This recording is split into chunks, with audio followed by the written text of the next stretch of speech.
Recuerde que cada día del Señor se predica de manera expositiva, es decir, vamos libro tras libro estudiando la palabra de Dios. En este estudio que se llama Los 12 profetas menores del Antiguo Testamento, versículo a versículo. A medida que hemos encontrado la Escritura, nos vamos a poner de pie como reverencia a la preciosa palabra de Dios. Oseas, capítulo 9, versículo 11, doy lectura en el nombre de Cristo. La gloria de Efraín volará cual ave, de modo que no habrá nacimientos, ni embarazos, ni concepciones. Y si llegaren a grandes sus hijos, los quitaré de entre los hombres, porque hay de ellos, también cuando de ellos me aparte. Efraín, según veo, es semejante a Tiro, situado en lugar delicioso. Pero Efraín sacará sus hijos a la matanza. Dales, oh Jehová, lo que les has de dar. Dales matriz que aborte y pechos enjuntos. Toda la maldad de ellos fue en Gilgal. Allí pues les tomé aversión. Por la perversidad de sus obras los echaré de mi casa. No los amaré más. Todos sus príncipes son desleales. Efraín fue herido, su raíz está seca, no dará más fruto. Aunque engendre, yo mataré lo deseable de su vientre. Mi Dios los desechará, porque ellos no lo oyeron, y andarán errantes entre las naciones. Amén. Dios Padre, hemos leído esta porción de las Sagradas Escrituras en este día que no es cualquier día, sino el día del Señor, el día en el cual hemos apartado para tu gloria y para tu honra. Este día tan precioso en el cual podemos reunirnos en la comunión de los santos para edificarnos unos a otros. Padre mío, danos la oportunidad de ser alimentados por esta preciosa palabra, entendiendo que el predicador no es nada sin tu Espíritu Santo. Oh Espíritu Santo de Dios, que puedan ser abiertos nuestros corazones para recibir tu palabra y amarla y respetar esta preciosa Escritura, porque el principio de la sabiduría es el temor a ti. Por amor de tu nombre, permítenos ser edificados por ella. Amén. Favor de tomar asiento. Como siempre lo reiteramos, cada día del Señor estamos estudiando los 12 profetas menores. En este caso, ya hemos llegado al sexto profeta, vamos en la mitad de este estudio que lo hemos impartido por aproximadamente 2 años.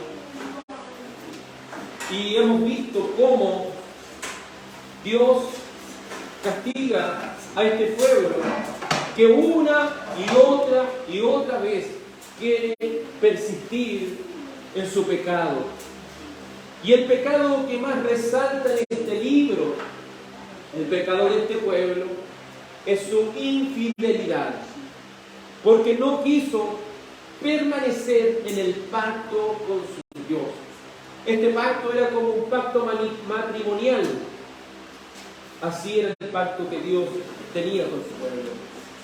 Y si ellos permanecían en el pacto, ellos serían bendecidos por Dios.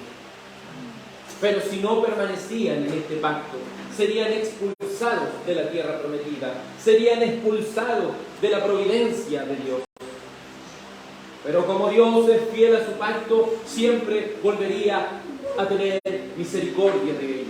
Aunque ellos quebrantaran el pacto, Dios enviaba y enviaba profetas para que ellos se volviesen de sus malos caminos.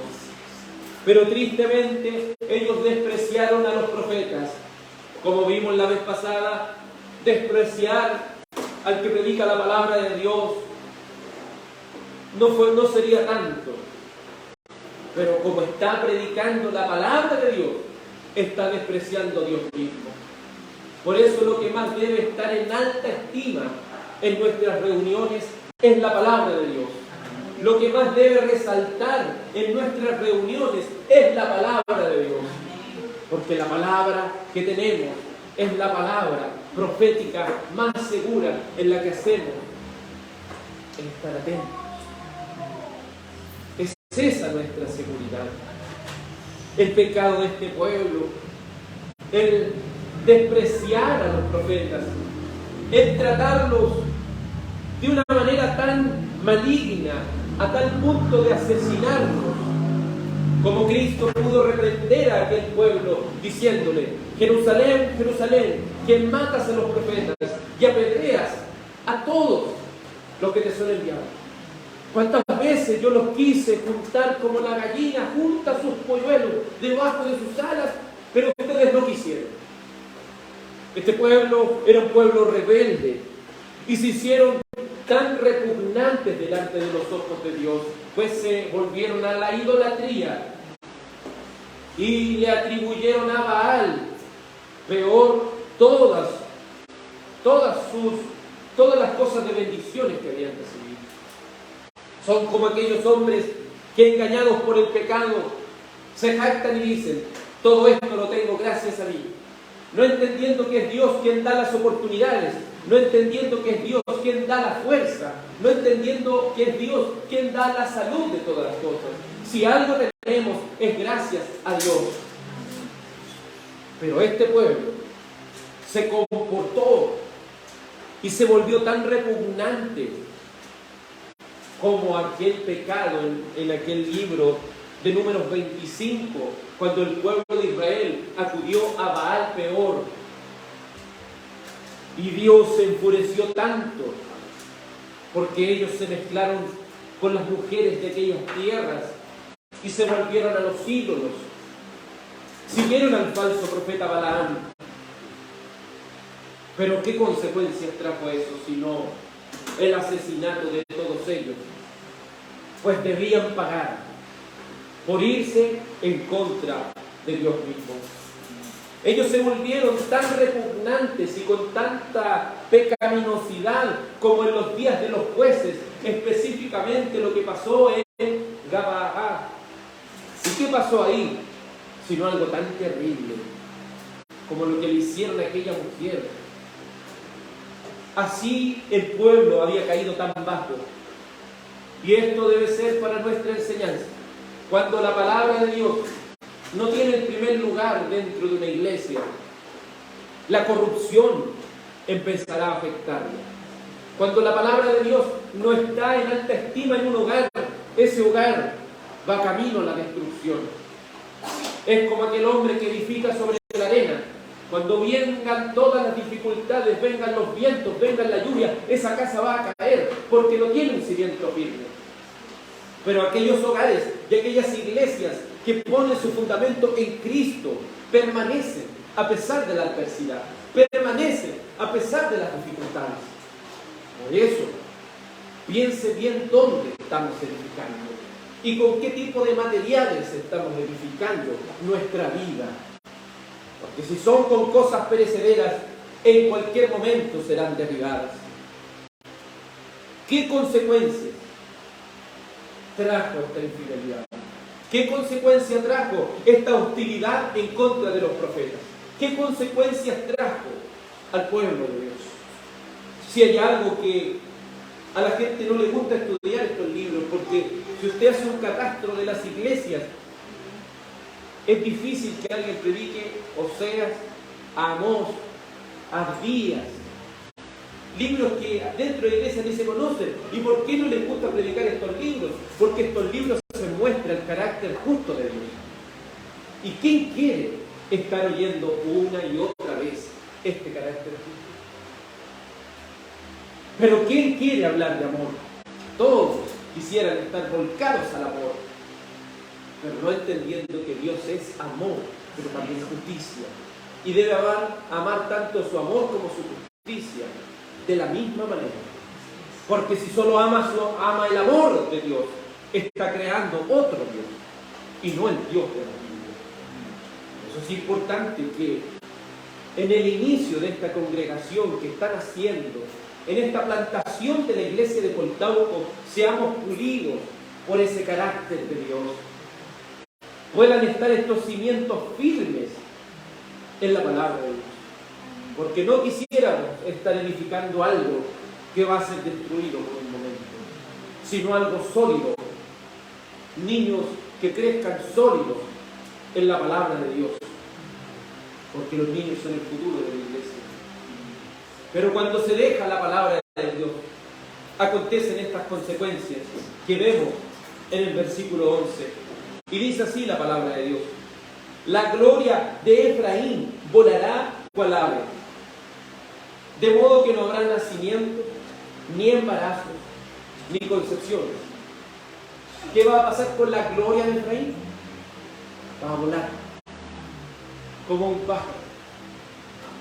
Lo hemos dicho una y otra vez, la palabra gloria, lo que significa. Si no entendiéramos un concepto de lo que gloria significa, no entenderíamos lo que está diciendo. Que la gloria se vaya, ¿qué significa eso? Cuando hablamos de gloria, hablamos del valor de este pueblo. Y le pregunto a alguien, si Cristo no está con nosotros, ¿qué valor tenemos? ¿Tenemos algún valor nosotros? ¿Tenemos alguna bendición de parte de Dios cuando su gloria no está presente? Quien nos ha dado valor y quien le da valor a la iglesia es Cristo. No olvide que cuando usted va al libro de Apocalipsis, capítulo 1, se va a dar cuenta que quien se pasea entre los candelabros que representan a la iglesia es Cristo. Y si Cristo no está ahí, eso deja de ser iglesia. Por eso es importante, amados, entender esto.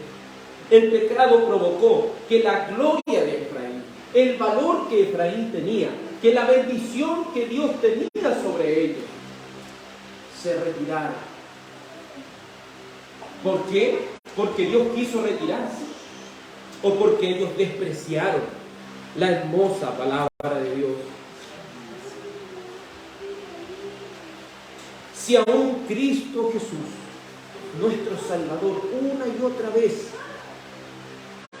nos ha mostrado lo importante que es servir a Dios bajo sus propios términos y no bajo nuestros términos. Si entendiéramos eso, que a Dios no se le sirve a nuestra manera, se le sirve bajo los estatutos y reglas que Él ha establecido. Este caso es terrible para un pueblo que se aparta de Dios. Mire, vamos a Apocalipsis 2, libro de Apocalipsis, capítulo 2, en este mensaje a la iglesia de Éfeso.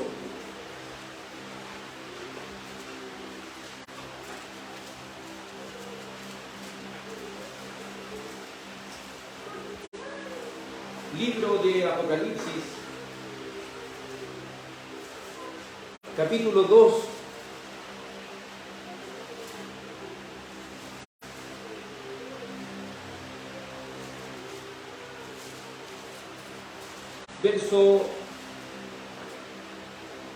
verso 2, ahora Apocalipsis 2, 2, dice a esta iglesia de Éfeso: yo conozco tus obras y tu arduo trabajo y paciencia, y que no puedes soportar a los malos, y has probado a los que se dicen ser apóstoles y no lo son, y los has hallado mentirosos, y has sufrido, has tenido paciencia, y has trabajado arduamente por amor de mi nombre, y no has desmayado.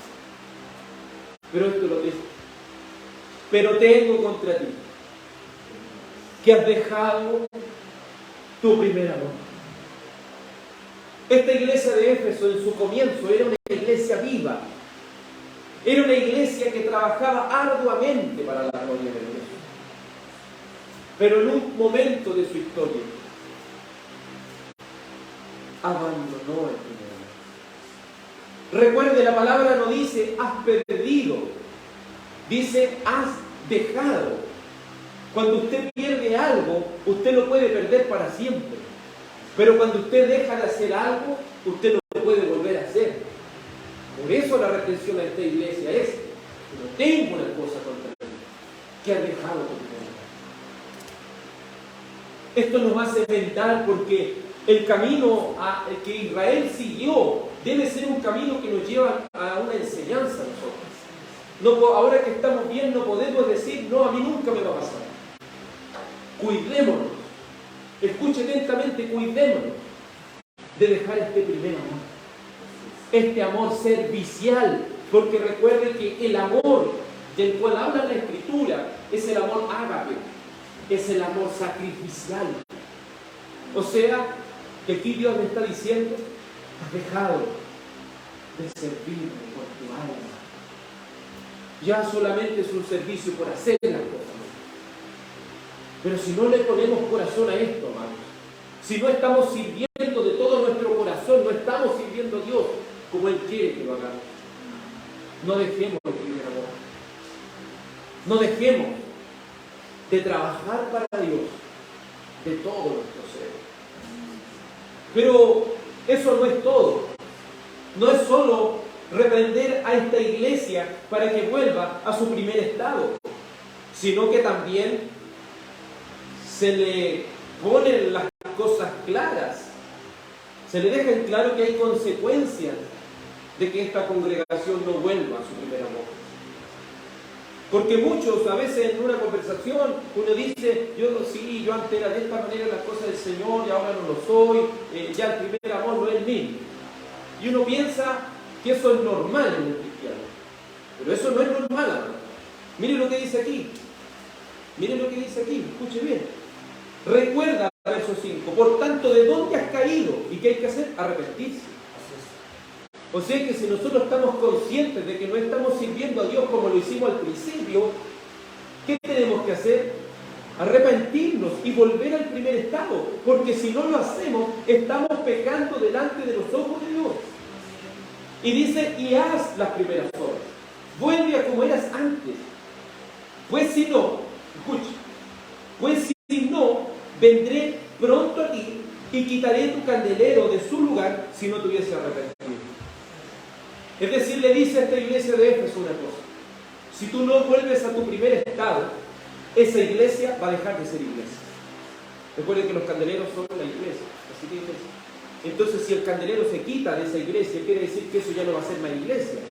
Aunque se reúnan todos los domingos, aunque canten, aunque oren, aunque hagan lo que hagan, ya la luz no cae, porque el candelero tiene luz, ¿cierto? Y ahí no está. Entonces, ¿en qué momento? Aquí es lo mismo. Dice de Efraín, volará la gloria de Efraín como un ave. Aquí que se le dice a la iglesia de Éfeso que si no se arrepiente, Dios va a salir de él. Va a dejar de ser iglesia. Una iglesia que se olvida de servir a Dios por medio de la Escritura. Una iglesia que se olvida de su servicio a Dios de todo corazón. Está pronta a desaparecer. Otro ejemplo que vamos viendo es el de 1 de Samuel capítulo 4 verso 22, cuando la gloria se aparta. Vamos a este hermoso libro de 1 de Samuel capítulo 4 versículo 22. Y este texto de la Biblia es aún más explícito al respecto. 1 de Samuel capítulo 4 versículo 22 dice así: dijo pues, traspasada en la gloria de Israel, porque ha sido tomada el arca de Dios, el arca del pacto.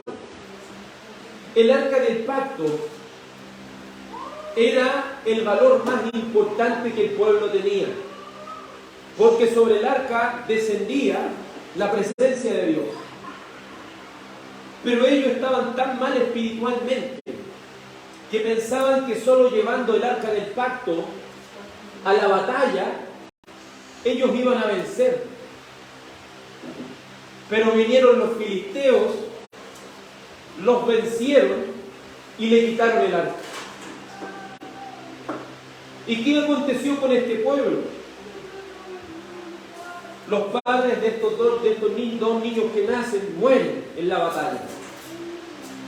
Y a uno de ellos le ponen de un determinado nombre, ¿cierto? Y le dicen, ¿por qué se va a llamar así? Porque ahora somos los sin gloria.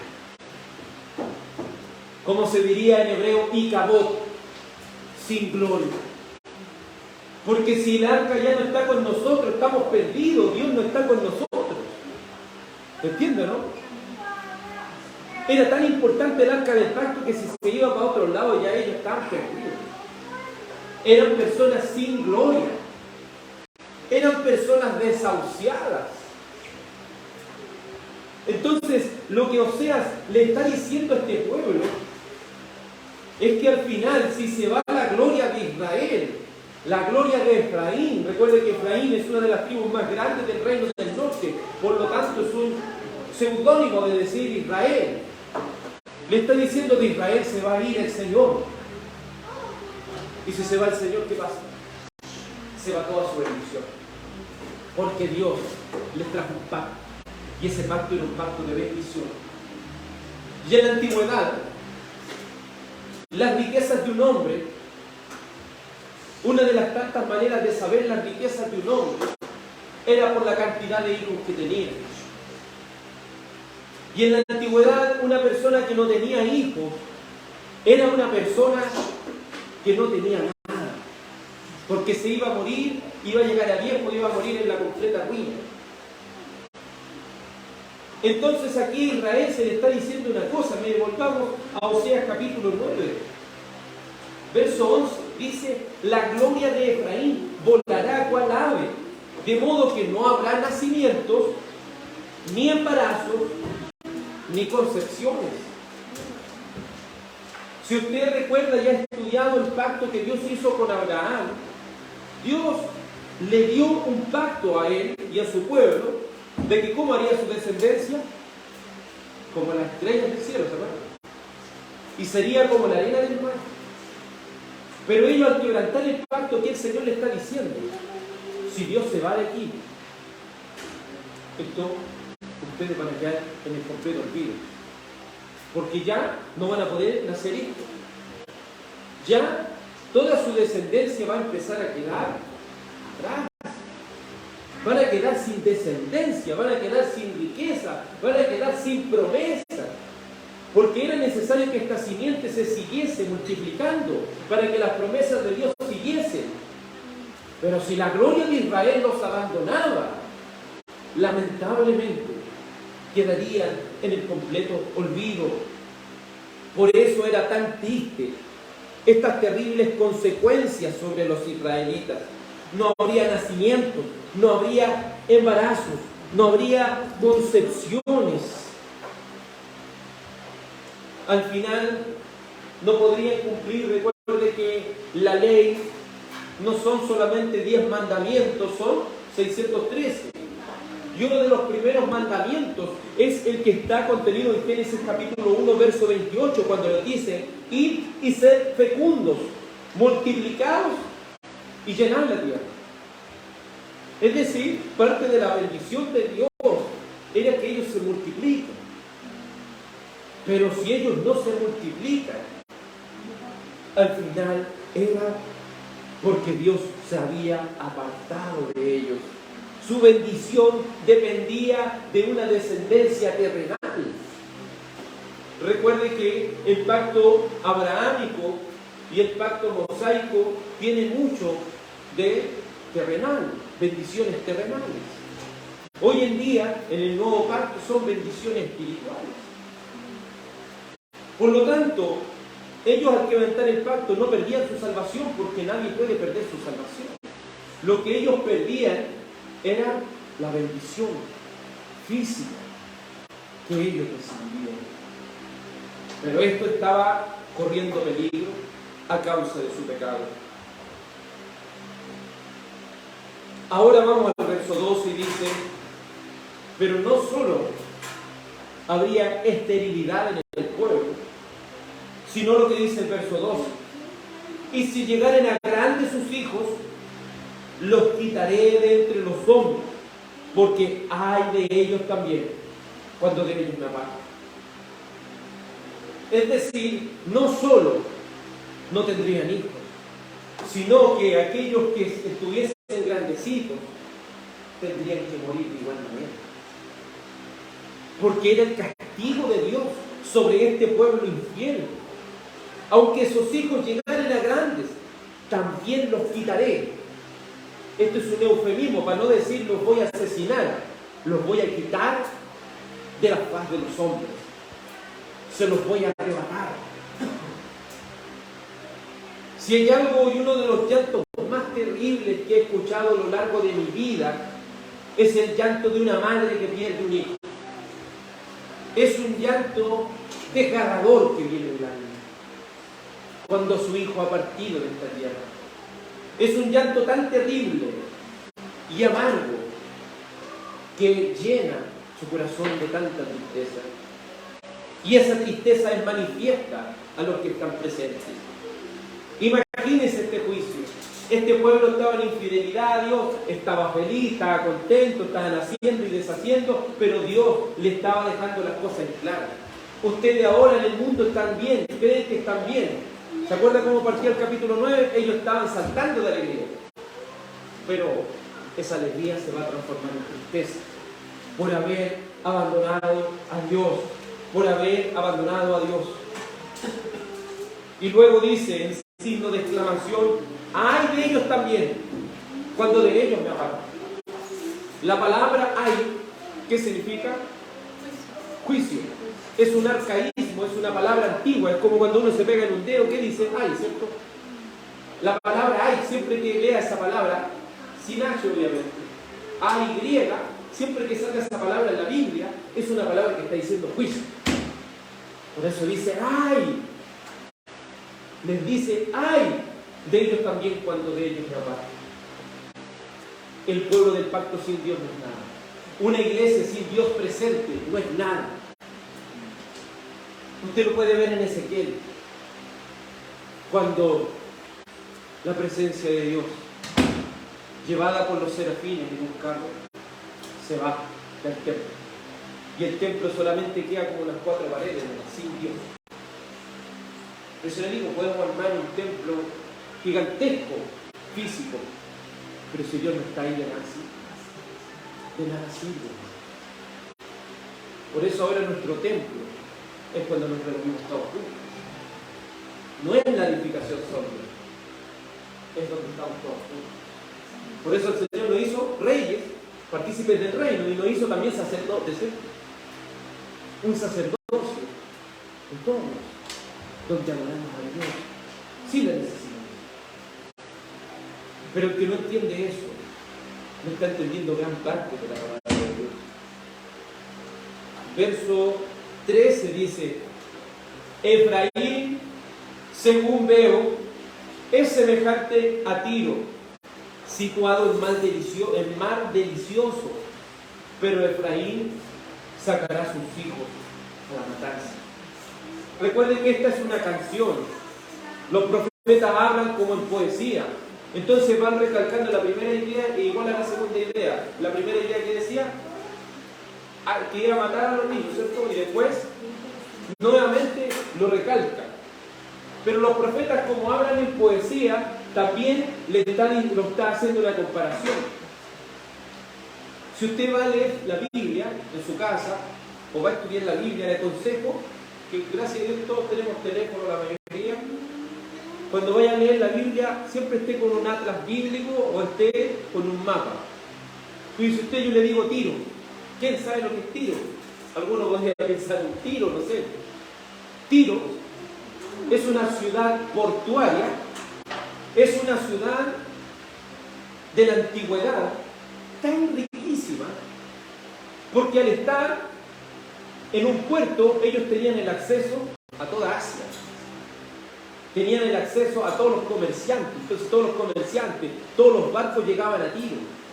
Es importante Tiro porque va a aparecer en Apocalipsis, va a aparecer en las profecías, ¿cierto? Que están, siempre está Tiro. Y se nombra eso porque representa a esas ciudades abundantes que lo tienen todo. Porque si hay una ciudad y comercio y llega gente de todos los países, al final es un país o una ciudad grande. Entonces, Esta ciudad era grande porque estaba al lado del mar. Israel era grande, ¿por qué?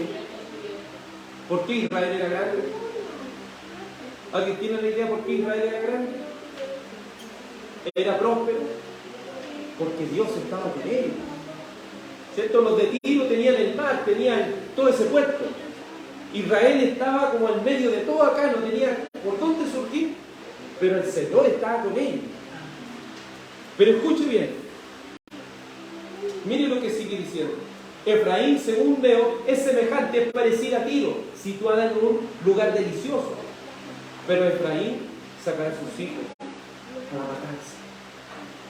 ¿Pero qué sucede? Al ya no estar Dios, ellos están sin bendición, ellos están sin gloria, ellos no tienen nada.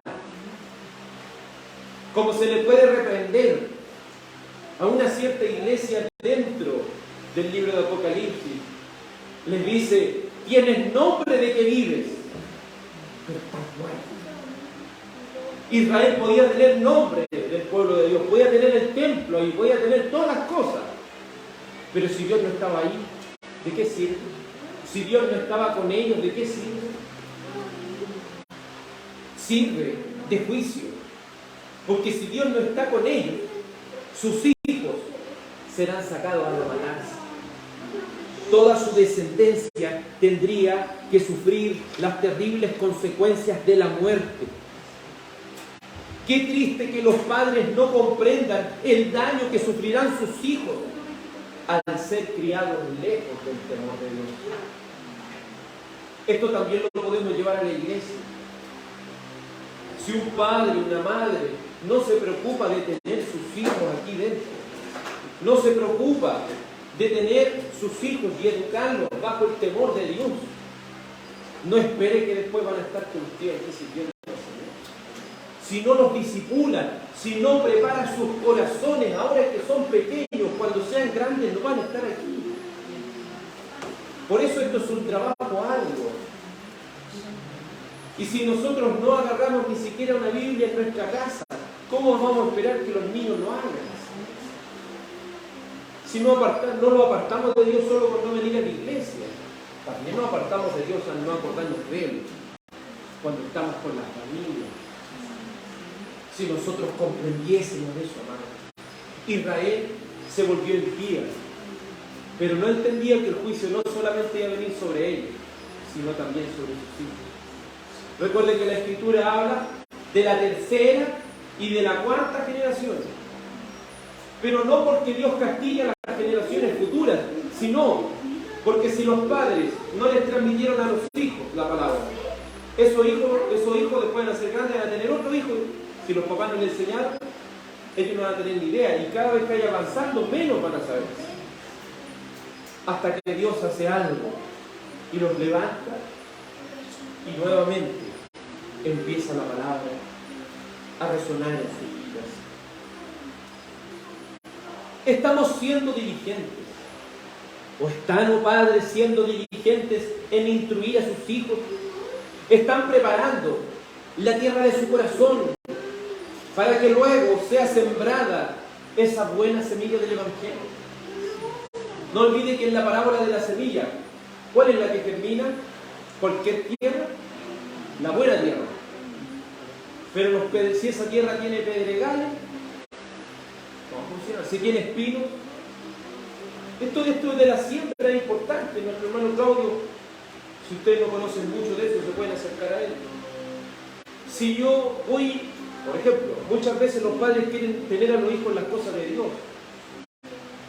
pero no entienden que no es solamente traerlo a la iglesia, es sacar los espinos, es sacar la maleza primero, tienen que sacar las piedras que existan en ese terreno, es decir, en su casa tienen que discipularlo, de tal manera de ir sacando todas las cosas malas para que después cuando venga la buena semilla germine. Pero muchas veces se hace todo lo contrario, se piensa que solamente llevarlo a la iglesia y darle un consejo solamente, no. Es algo más. Por eso estamos enfrentando el discipulado, ¿sabe para qué? Para que después no se torne en nosotros una disciplina, la cual no tenga que ir yo a sus hogares, la cual ustedes mismos teniendo todo el conocimiento de las herramientas, lo puedan repetir una y otra vez en sus hogares. ¿Cómo cree que estarían aquellas familias si cada uno tomara el rol de sacerdote en su casa? Porque Él nos hizo reyes y sacerdotes. El sacerdote de la Iglesia Católica quiere decir que el sacerdote es el que está impartiendo el culto, ¿no? Pero como evangélicos hemos entendido por medio de las Escrituras que el sacerdocio de los creyentes es importante. Somos iglesia no solamente aquí, somos iglesia en nuestros hogares, donde quiera que nos encontremos.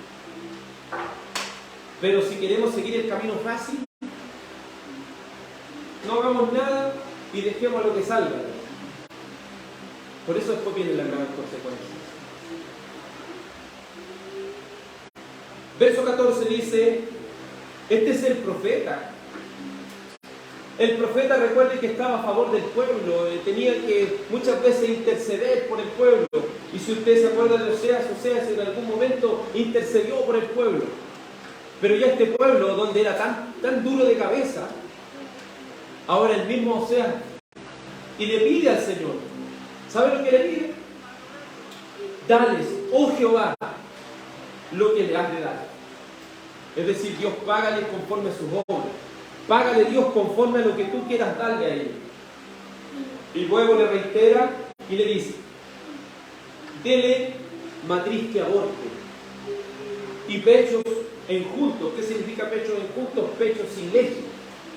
Es decir, que tengan mujeres que no puedan amamantar a sus hijos y que tengan mujeres que aborten. Recuerden que esto significa maldición sobre ellos. ¿Por qué? Porque Oseas era malo, porque Dios era malo.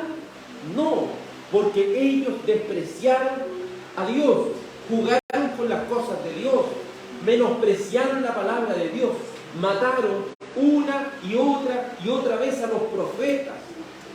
No quisieron entender lo terrible y temible que es servir al Dios vivo. Este es un terrible y duro juicio de parte de Dios hacia un pueblo infiel. Luego, el verso 15 dice, toda la maldad de ellos fue ¿dónde? En Gilgal. ¿Te acuerdas lo que le dijo? Siempre cuando vamos, vaya con un mapa.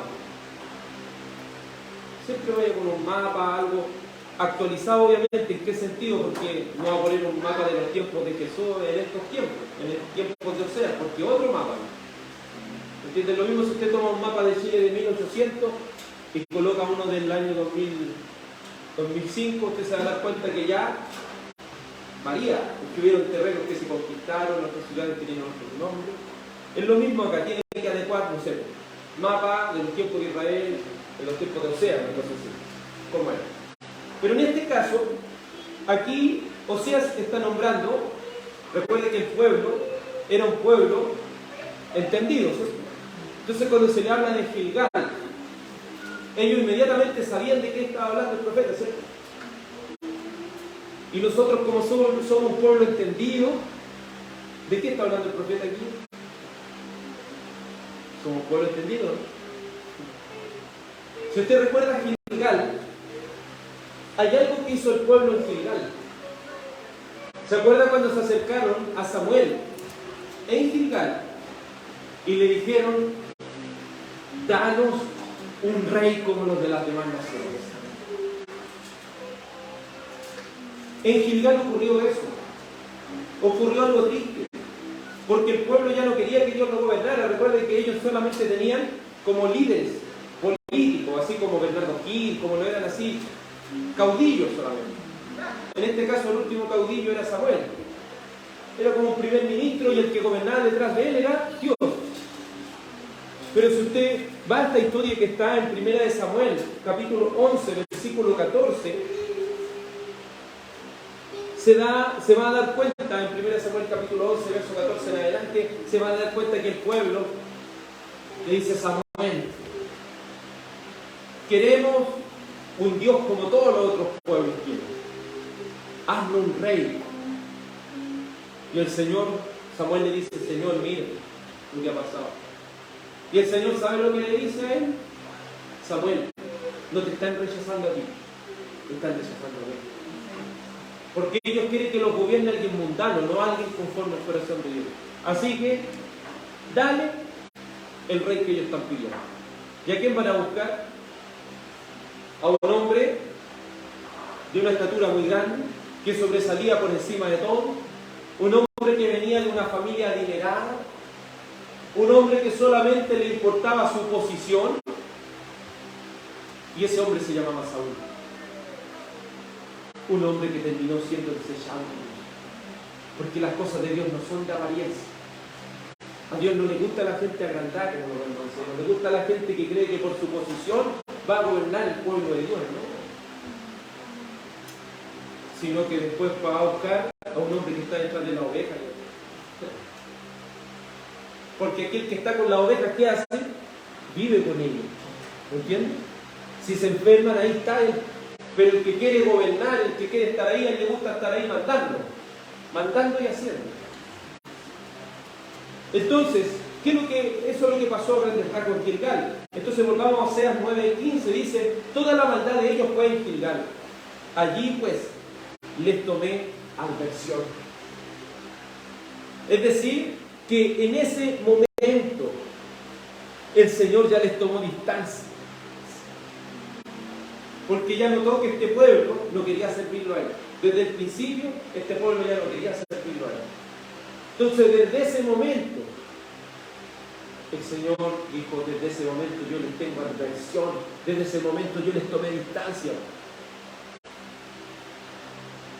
Es como, obviamente, guardando las dimensiones, es como una persona que se casa y se da cuenta que su esposa no lo ama. ¿Cómo se siente? Entonces lo mismo aquí, desde ese minuto yo les tomé distancia porque ya tengo eso. Ustedes no quieren que yo los gobierne. ¿Y por qué les tomó aversión? Dice, por la perversidad de sus obras. Los echaré de mi casa. No los amaré más. Todos sus príncipes son desleales. Ahora, si bien es cierto, los reyes, según las Sagradas Escrituras, los reyes, según los requisitos bíblicos del pacto mosaico, debían ser reyes que siempre gobernaran bajo la dirección de Dios. Cuando usted lee la primera de Samuel, segunda de Samuel, usted se va a dar cuenta del rey David. Y el rey David, para ir a una batalla, ¿qué hacía? Decía, vamos a ir a la batalla porque vamos a ganar con todos los soldados, decía así. Él partía primero a orar. Le decía, Dios, hemos de ir a pelear con ellos. Ve, yo te voy a dar la victoria. Y ahí él partía, ¿se fija? En cambio Saúl, que él sabía cómo se debían hacer las cosas, Saúl sabía que debían esperar primero al Señor. Se demoró el sacerdote en hacer ahí, hacer esta parte para pedirle al Señor. Se demoró, lo voy a hacer yo. Pescó toda la esta, nomás la hago yo. Llega Samuel. ¿Pero qué hiciste? Dios no te va a escuchar. Porque tú quieres hacer las cosas. Porque tú quieres hacer las cosas de una vez. No la voy a hacer. Por eso Saúl, cuando es desechado, ¿sabe lo que dice? Cuando Samuel le dice a Saúl, el Señor ya te quitó del rey, ya no quiere que tú seas rey. ¿Y sabes lo que él dice? Ya, pero no importa, pero honrame delante de los ancianos, dice. Que los líderes me honren igual, no importa que Dios me abandonó, pero que la gente me siga teniendo en alta estima. Mire, lo que a él le importaba. Entonces, por eso esos reyes, algunos fueron buenos, otros fueron malos al final. La mayoría fueron malos y fueron desleales con Dios. Fueron infieles con Dios. Por lo tanto, el pueblo y sus líderes estaban en pecado. ¿Y qué pasa en un matrimonio donde la infidelidad es constante? ¿Qué es lo que pasa? ¿Cuál es la decisión que se debe tomar? Yo los voy a echar de mi casa. No los voy a amar más. Porque ustedes son desleales. Porque si ya hay una infidelidad tras otra, ya una persona que no quiere arrepentirse. Entonces, ¿cuál es la decisión ahí? Los voy a echar de mí. Los voy a echar de mí. Porque ya no pueden estar conmigo alguien que es infiel, alguien que no me respeta, alguien que quiere hacer las cosas a su manera. Que se vaya a hacer las cosas a su manera. Que se vaya a hacer las cosas a su manera. ¿Pero qué somos sin Dios?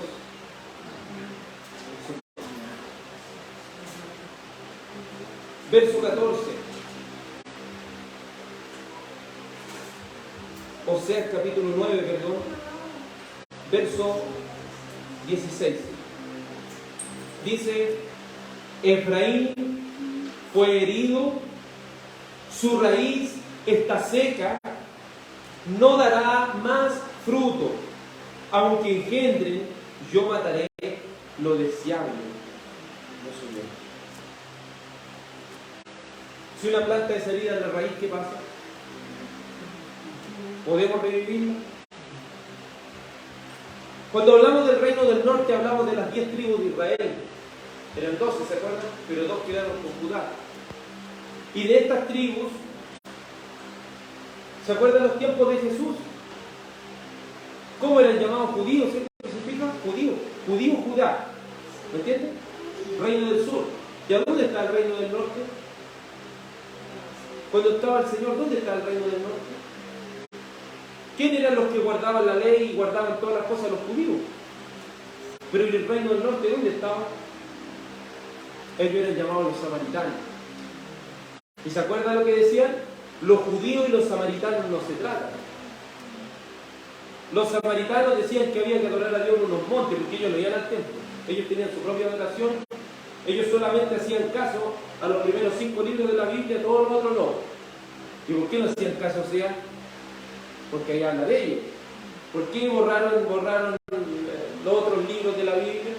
Porque hablaba de ellos. ¿Me entiendes, no? ¿Y no les pasa acaso así con la gente rebelde? Que le gustaría dejar algunos libros de la Biblia. A los salmos, a mí me encantan los salmos. Pero también hay otras partes de la Biblia. O amamos toda la Biblia o no la amamos. Estas 10 tribus son conocidas como las 10 tribus perdidas de Israel. Porque ellos se mezclaron tanto que ya perdieron su genealogía, perdieron todo. Por eso se utiliza la parábola del buen samaritano, porque le está diciéndole, el samaritano entiéndalo como lo peor, era lo peor. Porque era alguien que conocía las cosas de Dios y se fue al mundo, se conocía y anda en el mundo. Por eso el Señor lo humilló a ellos cuando les dijo la parábola del buen samaritano, porque les dijo, ustedes son muy religiosos, pero este samaritano ayudó a esa persona. Es decir, la persona peor ayudó y ustedes que era lo que tenían que hacer no lo hicieron. ¿Me entienden? Porque el Señor estaba con la mujer samaritana y nadie lo podía ver ahí porque eso no se podía parar. Porque pasó este juicio con este pueblo. Al abandonar a Dios, Dios los hirió en la raíz.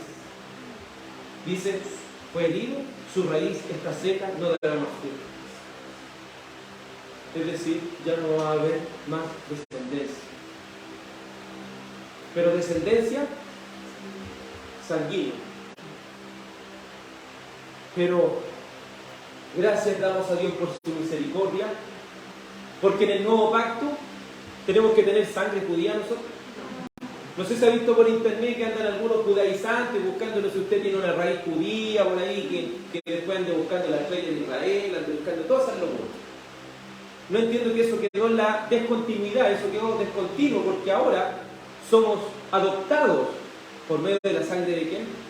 De Cristo. Entonces yo no tengo para qué andar buscando si soy judío o no, si eso no importa. Si Cristo ya vino según la carne, eso quedó obsoleto. Ahora alguien que es judío no es diferente a mí, porque la iglesia está compuesta por judíos y gentiles. Aquellos que quieren dentro de la iglesia decir que los judíos están por encima, nosotros no. Que judío alrededor de la iglesia, no. Si un israelita cree en Cristo, es parte de la iglesia, no es parte de otro grupo selecto. Eso es lo que debemos tener claro. Pero ¿por qué digo maravilloso esto? Porque el Señor aquí corta ya a estas 10 tribus, las corta. Pero en el nuevo pacto, ¿qué hace? ¿Se acuerdan que después que vino el Espíritu Santo y todo esto? ¿A dónde fue a predicar Felipe? A Samaria. Porque ahora no importa que ellos ya se hayan mezclado, no importa que estaban así, pero ahora pueden entrar por medio de la sangre de Cristo. Si esto, nada que está en la Biblia es al azar, por algo yo, después de Israel, ¿a dónde van ellos? A Samaria, por eso. Van a salvar a esas personas que ya estaban perdidas. Porque si era por el antiguo pacto, ellos estaban perdidos. Pero si es por el nuevo pacto, por medio de Cristo, pueden ser nuevamente rescatados para la gloria de Dios.